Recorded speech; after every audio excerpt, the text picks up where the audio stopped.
new report released by the United Nations Conference on Trade and Development predicts a bounce back of the global economy this year with 5.3% growth, the fastest in nearly 50 years. But the promising figure also reveals an unbalanced recovery among countries according to income and location. What plans are in place to address these global inequalities? And with the world's top two economies expected to see slower growth, how can we best prepare for an uncertain future? To help us understand more, I'm joined by Dr. Richard Kozel-Wright, Director of the Division on Globalization and Development Strategies of the UNCTAD, and Zhu Jiandong, Unigroup Chair Professor at the PBC School of Finance at Tsinghua University. That's our topic. I'm Jonathan Betts.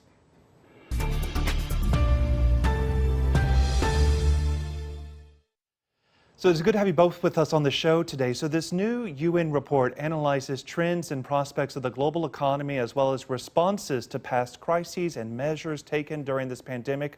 What are some of the big takeaways, Dr. Kozel-Wright, from this report?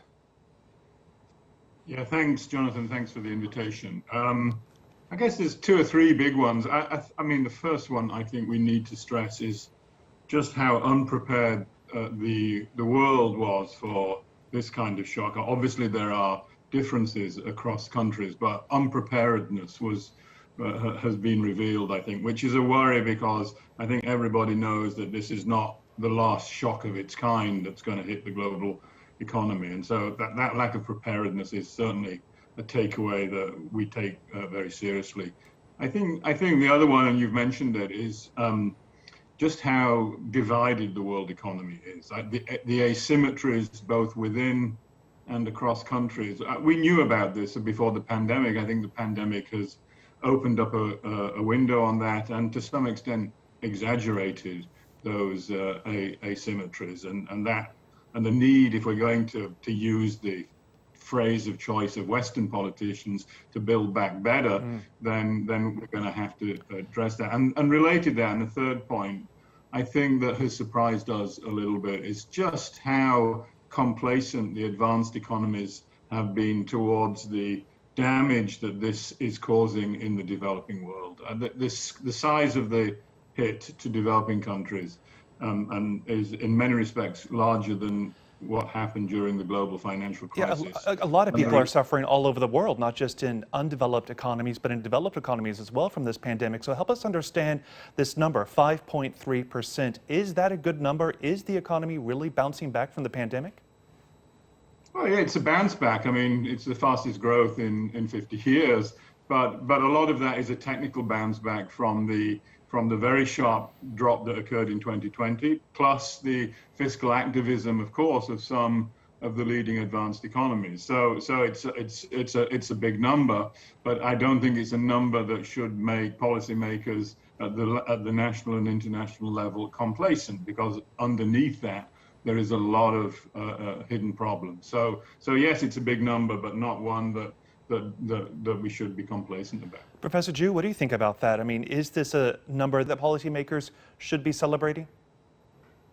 5.3% growth rate, it's a good number, but I'm not sure whether we should celebrate this number. As Richard just pointed out, it's a technique response just because last year was a huge shock. So we need to move forward.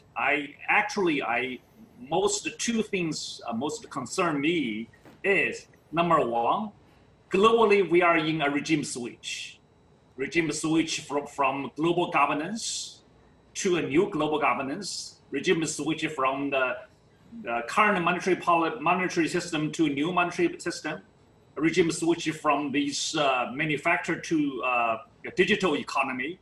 So it's a regime switch, and it seems to me globally we are not ready for this regime switch. That's the number one concern me. Well, why do you say that? Why do you say globally we're not ready for this change? Well, we see that this regime switch need global coordinations. Particularly need coordinations, we see everywhere coordination failures, like this COVID-19, the coordination failure within the country, coordination across the country. So the coordination failure it's everywhere. We need a coordination to start a healthy regime switch. That's really two things concerning me. So, Dr. Wright, next year, the growth rate slows. We talked about 5% growth this year. It slows to about 3.6% next year. Why? I think a lot of people would assume that the further away we get away from this pandemic, that the better the economy will do. Well, I mean, partly because the technical bounds wears off, of course. So you lose the kind of automatic momentum that comes from the bounce back, and so it's almost inevitable there. I think the bigger question though is what will be the policy response, particularly of the big players. Will they continue with their expansionary measures, or will they revert, as they did in 2009, to premature contraction, particularly in terms of government spending, which was a major reason why the global growth rate in the last decade was so slow. I mean, 3.5% is a healthy growth rate for the global economy. So it's not something to be worried about. The worry is whether, in fact, it will dip below that kind of number as a consequence of what we would see as inappropriate tightening in some of the advanced economies. I mean, so Professor Zhu, do you agree with that? Do you feel like that 3.6% growth is a healthy growth rate for the global economy? Do you think that this could have any kind of impact on global trade? I agree. I particularly agree this monetary policy. When we go to, so actually start from 2008, we start a regime switch, as I mentioned before. We are not completely transit to a new regime yet. And meanwhile, we are hit from this COVID-19. So right now, if the developed countries, particularly United States, switch this monetary policy expansion to some tightening monetary policies, then it may hit developing countries hugely. So that it's for me, it's the short-term, the huge concern for me. And the midterm and longer-term concern to me is still, as I mentioned, the coordination failures. We need global coordinations to overcome this COVID-19, and we need to overcome this polarized growth. Polarized growth as different countries have different growth rate, and even within the country, different sectors growth very differently, and different income level growth very differently. This polarization growth, we need coordinations among country, within country, and across borders. Okay, so I hear both of you say we need this global response here, this global response to try to control the pandemic and fix the economy. What would you like to see happen, Professor Zhu? Well, first of all, we need to put aside conflicts. Let me give you the precise example, United States and China. For overcome this COVID-19, we need these two countries coordinated together, not fight.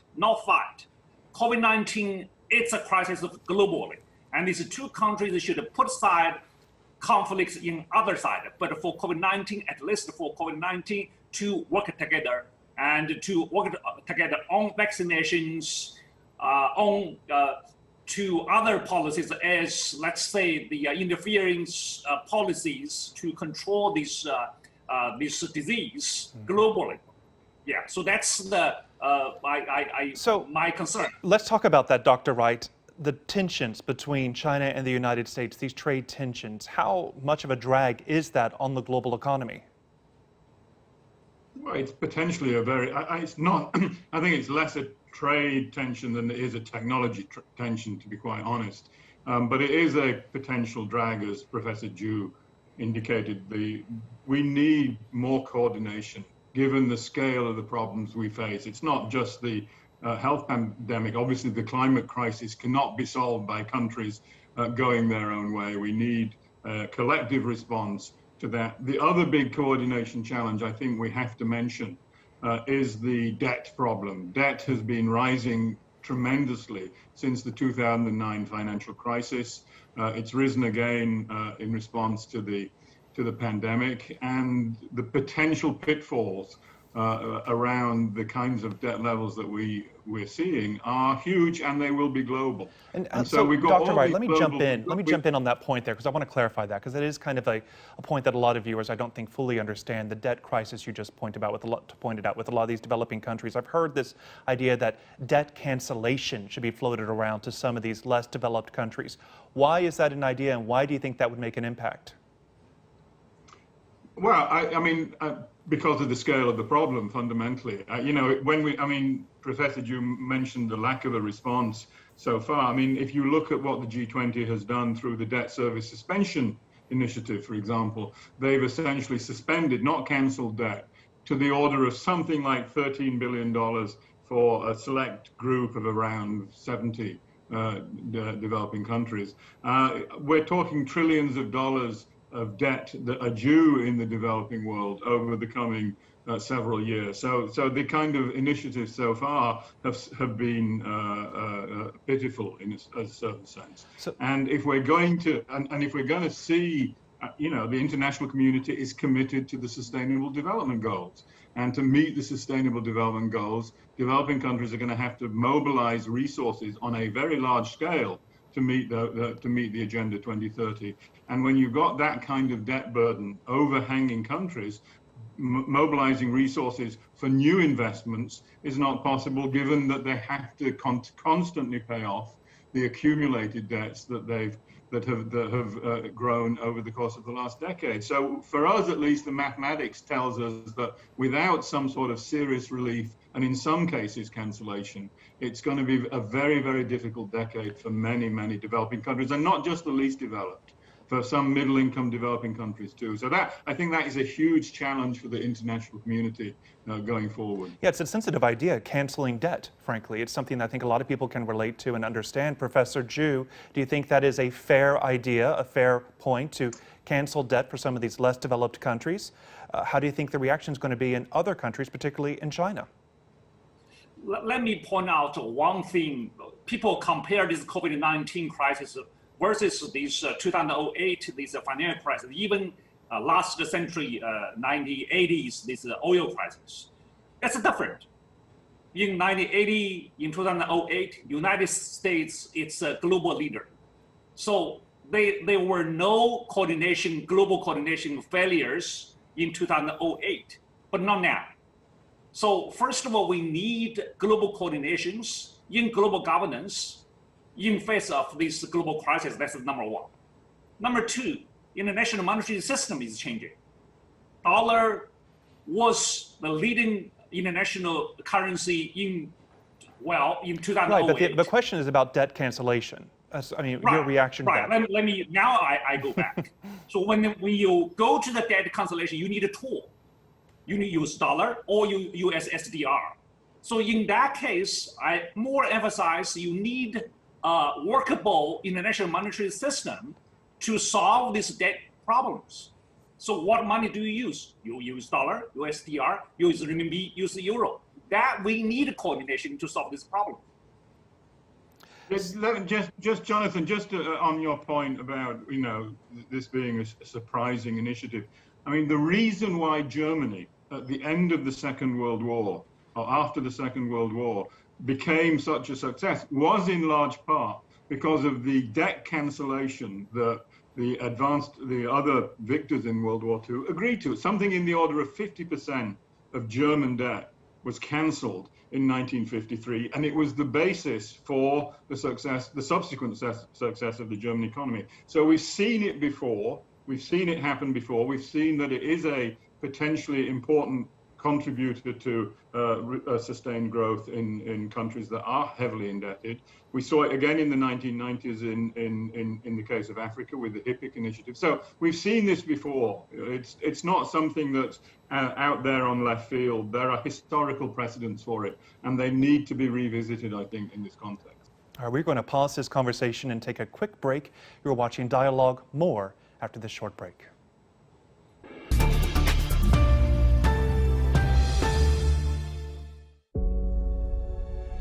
Facing the unknown is always difficult. In a world in turmoil, it's easy to lose orientation. But when the storms come, we have to see the possibilities. Reinvent.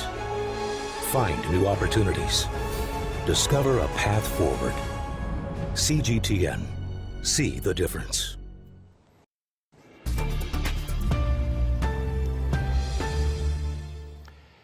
You were watching Dialogue. We were talking about the global economy after the pandemic, hoping that it ends soon. So we are joined by Dr. Kozul Wright and Professor Ju. So Dr. Wright, let me ask you about this point I keep hearing, that we could be seeing another lost decade. Help us understand what that means.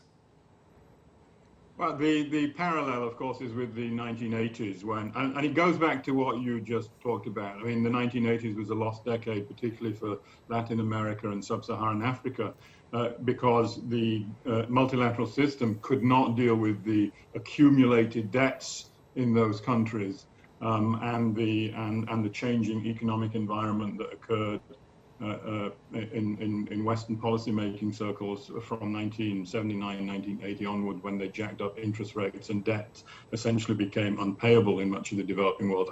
And I mean, you're pushing on behind your question, I think, Jonathan, is this Western policymakers' insistence that the problem of debt in the developing world is Chinese debt, and this is nonsensical. As Professor June pointed out, most of the debt that developing countries hold is from private Western financial institutions. And again, we saw the problem with the G20 initiative, that they've refused to insist that private creditors are forced to join the table on debt-related initiatives. And this speaks again to this coordination problem, I think, that Professor Ju raised right at the beginning. You know, we need better coordination, and in the world that has evolved over the last few decades, that involves the private sector too, and that's particularly true of the question of debt. And so China itself extends debt relief to many of the countries that have borrowed from it. But what we need is a multilateral response to that. At least from the way that we read the numbers, we can only handle that if all the relevant players are cooperating together and at the table together. And that includes, in this case, very importantly, the private sector, because it's private debt that has risen tremendously over the course of the last 2 or 3 decades. Well, part of this global response is not just debt relief, but it's also vaccines here. And Professor Ju, I want to get your reaction to that here when it comes to vaccine distribution all over the world here. What are some of the major roadblocks in place that are preventing countries, people from different parts of the planet from accessing vaccines? Professor Ju. Everyone already mentioned that I mentioned again. This COVID-19 issue is a global issue. We need all countries to control COVID-19 when this crisis is over. We need to understand that. So we need global coordinations. My understanding is, number one, globally we are able to control this COVID-19. Vaccination, even we have Delta change, and even the vaccination is slower. But put the example like China's example. As long as we control enough, we can actually control this disease. Number one. However, even within the country, let's say in US or in Europe, within countries, different people have different opinions. So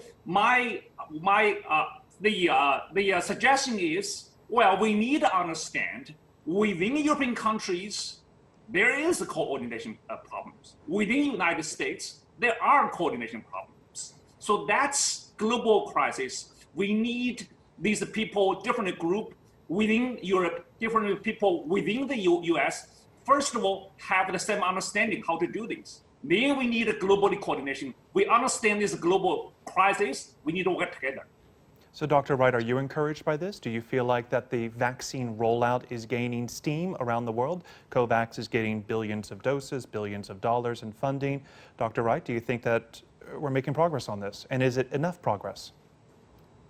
I wish it was true, Jonathan. I don't think it's true. I mean, COVAX has just announced that they are reducing their expected rollout to the developing world this year by 25%. At the very moment that the Delta virus is actually becoming more prevalent in many parts of the developing world. I mean, the figure that I think is astounding is that something like 1% of citizens in the least developed countries, 1% of citizens are currently vaccinated. And I think that speaks, unfortunately, to the problems that it speaks to this problem of the systems that are in place, the COVAX system, the CTAP system, and other related systems, and are not, it seems, fit for purpose for this kind of challenge. And that's largely because they depend upon the charity of the advanced economies. It depends on the advanced countries promising to deliver vaccines to this system, whereas in fact they prioritized and it's understandable to some extent, they prioritized their own citizens. The response that developing countries had to this, it was to ask for a waiver in the WTO of TRIPS related measures that would allow countries, those that could, South Africa, India, some of the Latin American countries, Brazil, to actually ratchet up the production themselves. And we supported that. In UNCTAD, we've supported that waiving of the TRIPS legislation to allow countries to begin to manufacture it themselves. Unfortunately, again, and the Biden administration in May also agreed to that waiver. Unfortunately, some of the European countries are blocking it. But I think it's not just a distribution issue, although that's critical at the moment. It's also a production issue. I think we know these kinds of viruses are going to come again, and developing countries need the capacity to be able to produce these kinds of vaccines in the future. And the TRIPS legislation is a potential obstacle. So with that in mind then, so help us understand, with that in mind, would waiving these intellectual property rights for these vaccines really make much of a difference? It's a necessary but not sufficient first step. It's necessary, but what is also needed is technology transfer. What is also needed is increased research and development in the countries themselves. It's not a panacea waiving the TRIPS legislation, but it is a necessary first step. Firms in developing countries are worried that if they breach that legislation, then they will be subject to all kinds of financial consequences that they could not endure, and that blocks them from moving ahead. So it's removing an obstacle. It's not the solution, but it's a necessary removing of the obstacle. Professor Zhu, let's talk about the Delta variant burning through the United States right now, a major threat and roadblock to the recovery effort there. How concerned do you think the global economy should be about the Delta variant? Well, Delta variants actually reduce this efficiency of the vaccination from probably 80% to about 32%. However, these vaccinations still make this hospitalization rate much lower. So it reduces this seriousness of the COVID-19. So that's I think this COVID-19, these Delta vaccinations, variations makes the COVID-19 still become the issue. Before that, we predict actually COVID-19 could end this year. However, it would last longer. Maybe from a theorist point of view, may not be a bad thing, because particularly for that issue, we need coordinations. You need to solve that, and then it is a purely health issue that just need coordination to solve the problem. Well, let's focus more again on the Delta variant, especially when it comes to the Chinese economy, because even in China, the Delta variant lingers, even though the country largely got the coronavirus under control. I've seen numbers showing that the Chinese economy, it is coping, but recent figures show weaker growth in retail sales, industrial production, and investment in urban areas. How concerned are you about the strength of the Chinese economy? The effect COVID-19, the affection for China, it's mainly cross-border. So because within China, this COVID-19 is almost completely controlled. Right, but the border exists, so and China is part of the global economy, and that's not changing. Right, exactly. So that's the effect of impact for the globally to China's economy. Because of that, yes, I do concern. So when these COVID-19 will not be, these two things will concern me. Number one, COVID-19 will last for until next year. Second of all, it will put a asymmetric position for the China. Developed countries, European, United States will open completely with the COVID-19, but China still control to zero infections. And in that situation, we needed to choose in two corners, either completely control or just as open as other developed countries. So what is the answer then? Be, so Professor Zhu, quickly, what is the answer then for China? Should it continue this policy of zero COVID? Yes, I do. We have a research team actually do the estimation. So now for China, it's a zero infection. If China did the similar policy as the European, then it will be 100 millions of infections. China is not ready for that. Yeah, nobody is. That would be devastating news for the entire world, frankly, at that point. So Dr. Wright, let's look at the big picture here. As we look forward, hopefully post-pandemic, what are the big takeaways? What do you think the global economy looks like?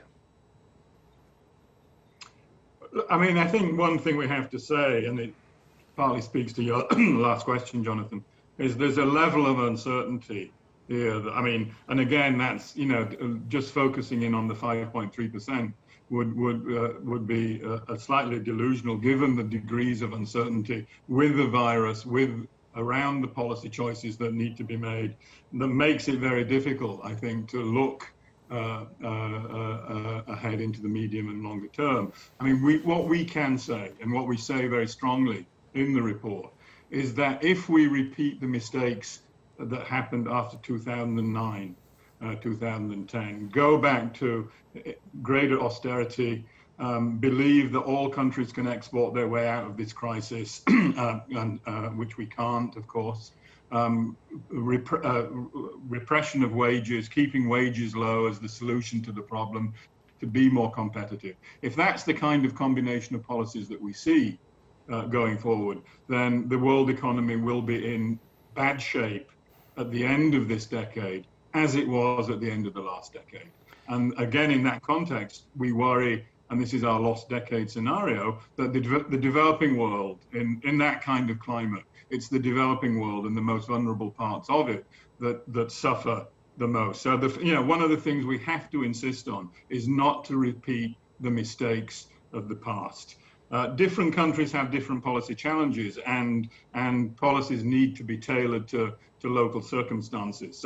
So we need a lot of policy flexibility as well as better coordination. I think coordination is critical, but we do need to ensure that countries have the policy tools available to them to tailor those policies to the particular challenges that they face. To give you an example, right? I think one of the big issues going forward is whether we allow this kind of world of footloose, highly speculative capital to remain dominant in terms of shaping both policies and economic outcomes. Again, if that happens, then I think we're in for a difficult decade. Countries need to be able to control the inflow and outflow of capital, as China has done very successfully over the last 2 to 3 decades. But a lot of the policy advice coming out of the Washington institutions is still excessive financial liberalization. And I think if we get this kind of combination of policies that occurred after 2009, then we're in for a very, very difficult decade. Well, we are certainly not out of the woods yet, but hopefully we are learning some lessons from these very dark couple of years. We're going to have to leave it there. Dr. Kozel-Wright, Professor Zhu, thank you both for your time.